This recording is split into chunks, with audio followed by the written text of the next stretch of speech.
In many ways, The Killers is exactly what you would expect from a David Fincher movie centered on a higher station, a detail-rich procedural about what a hitman is forced to do as his calculated world implodes. And by telling this story of a deadly perfectionist who repeats perhaps like forbid empathy to keep himself centered, Fincher leans into his reputation as a precise, almost obsessive filmmaker. The Killer may be based on a graphic novel by Alexis Matz Nolent, but it feels like Fincher's most personal film to date. Of course, it helps to have a leading man who's proved himself adept at playing soulless monsters before, and there are elements of David from Prometheus in what Michael Fassbender brings to Fincher's nameless protagonist. The Killer opens with a lengthy voiceover scenes as we watch these sessions on a multi-day stakeout in Paris. He keeps an eye on the café below, dips out to McDonald's for protein, and listens to the Smith on repeat. About a dozen songs from the landmark band give the film an incredible soundtrack and add to this deadpan humor.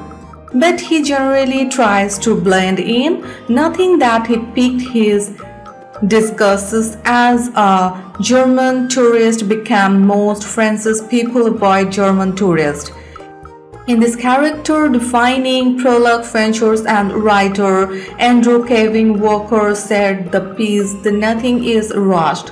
It's a deliberate peek into the mind of a murderer. Someone who justifies his actions by nothing. How many people are born and die each day?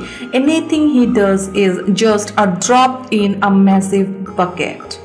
After a few days in Paris, the killer's target finally appears in the penthouse across the street, and then something happens that never has happened to this film's hero. He misses hitting an innocent bystander instead of the intended victim.